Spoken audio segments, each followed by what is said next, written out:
G'day, ZiggyD here, and welcome back for another 7-day build project in Path of Exile.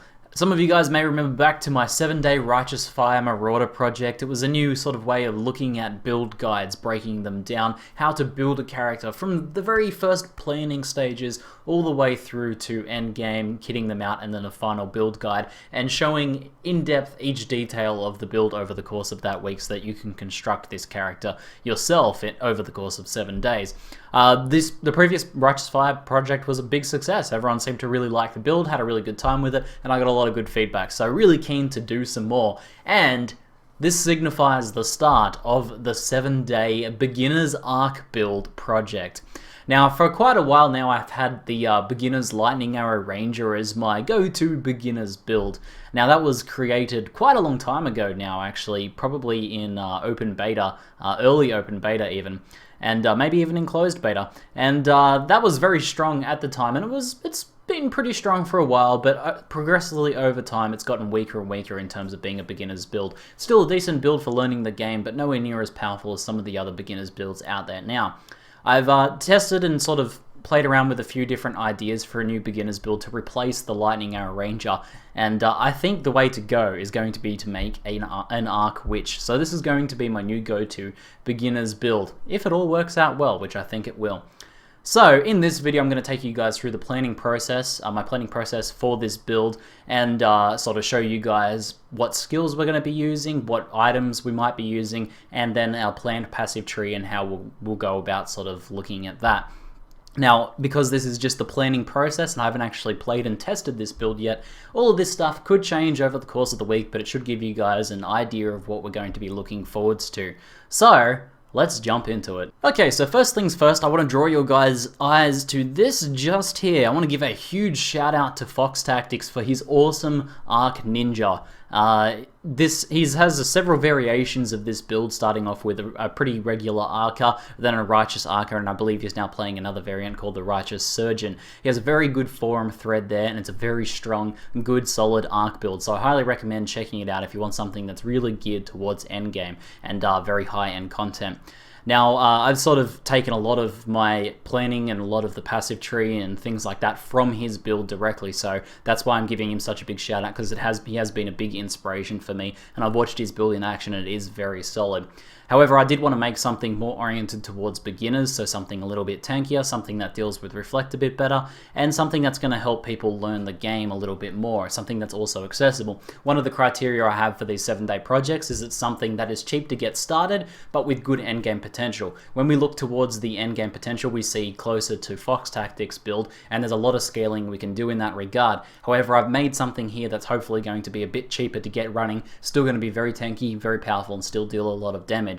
So let's sort of start getting into it. We have my passive tree, which I'll look over in a moment, and I've got a rough build plan for what sort of things we're going to be looking at through the course of the week, but we'll develop that as we get there. Let's first look at our skills setup that we're going to have. I think that'll be a good spot to start off with. Firstly, they're going to have two separate arcs on this character. The same idea as Fox Tactics builds, having an arc self-cast and having an arc on a totem. Now, the arc on the totem will be to deal with Reflect, but also to proliferate lightning as well as adding extra damage. So to proliferate shock stacks throughout the enemies to multiply out and magnify your damage through that powerful shock stacking mechanic. So first up, we have the variation for the beginners for like early on is with just a normal helmet. We'll have Arc linked to the new Echo or faster casting early on, Lightning Penetration, and then added Lightning or added Chaos. And then once we get the drop for his crest later on, which is this item just here, we'll go something like Arc, Echo, Lightning Penetration, and then Empower, which is the highest sort of damage setup for Arc. Now note that this is only a 4-link either way. 4-link and still very powerful, so this is one of the real strengths of this game, and as I said, very cheap to get off the ground up and running. You don't need any 5-links or 6-links to get running, and you can get away without a 5-link or 6-link for a very long time. Now the other Arc cast will be on our chest armor, and that will be Arc linked to Spell Totem, Elemental Proliferation, and Faster Casting. Now that's a 4-link just there, but later if we get a 5-link version of our chest, we can get Lightning Penetration and added Lightning, quality added Lightning thrown in there as well to help proliferate more powerful shock stacks around. So you really can get away with just the 4-link.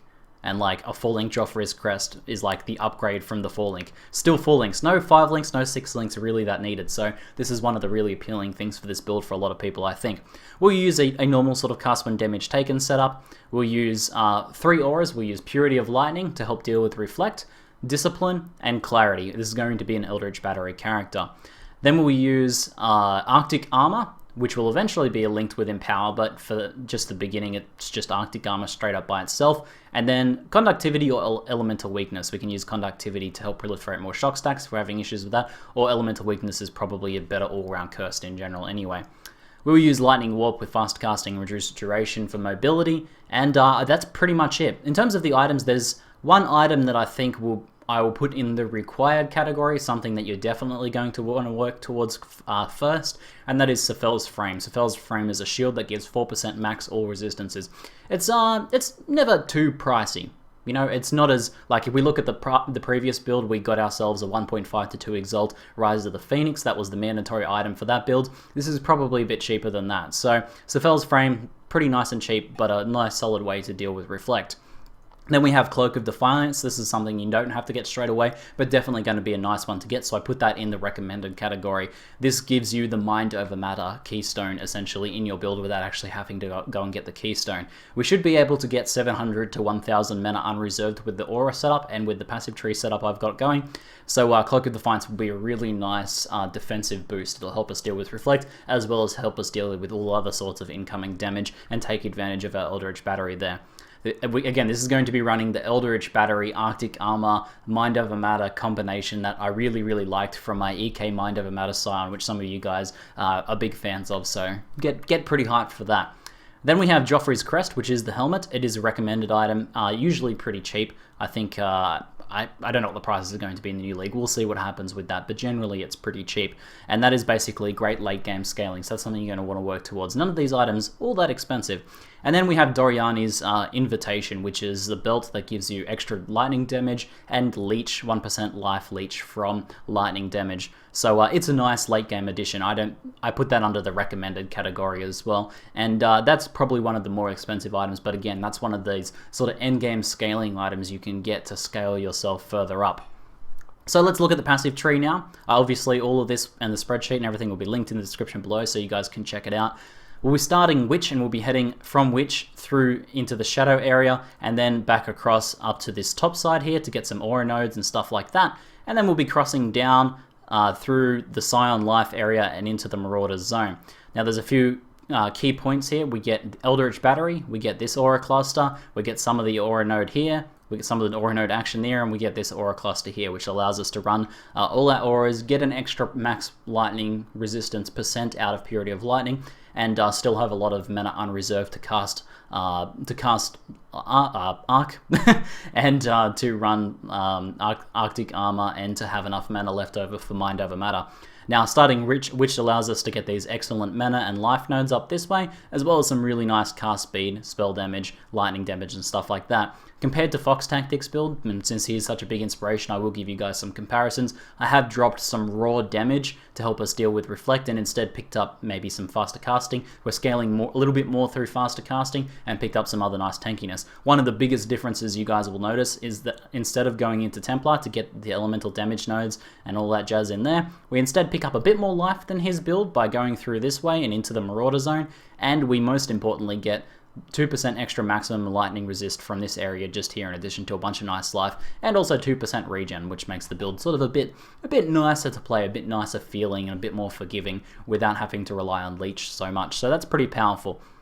In terms of leveling progression, I'm thinking we're probably going to be going over into Shadow first. In Shadow, we pick up the Shock node here, which gives us 5% extra chance to shock, as well as some really nice cast speed and life. We can pick up all that stuff. We will try and probably beeline and get positioned to take all of the Aura nodes so we can start running all those Auras nice and early. We should be able to run all of our Auras, you know, by 60 and be very comfortable with that and having a lot of mana left over, in addition to the Eldritch Battery Keystone node there. So that should all work out pretty well. This just here is the Static Blows cluster. Now, Static Blows is not necessary in an Arc build, especially once you get quality Arc and things like that help you shock. Now, the reason I picked it up in this is it's something you can pick up early on, and use to proliferate those shock stacks a bit more effectively, to shock stack a bit better. And then once you have your currency, once you build up your character, and once you're scaling into that more expensive point, you can drop static blows, so free up these points and simply do some things like pick up some spell damage in here. So we get some nice, cast speed damage nodes over there. We get some nice cast speed damage nodes here. We get the life, we get all this jazz in here. We get inner force combined with the aura effect nodes from there, and down in here. And this gives us a lot of extra mana and also that extra potency to Arctic Armor once we do reach max level Arctic Armor, and then also some extra mana regen and mana to be able to run a very high level Arctic Armor. It's pretty straightforward. There's a lot of cool little mechanics in this build which we'll go through over the course of the week, and when we really start to get down into those niche little details. But hopefully you guys are keen to see this. I will be streaming this all throughout the next week in the 1 month leagues. This is going to be my 1 month softcore league character, and we're going to be sort of taking on this project. And if you guys want to see it sort of in detail and in a live setting, then make sure to stop by my live stream. There'll be a link in the description below. Anyway, any questions you guys have or any thoughts on the build and how we might be able to improve it, or just the project in general and things you'd like to see from the project, then let me know in the comments below. That's it for now. I'm ZiggyD, and thanks for watching.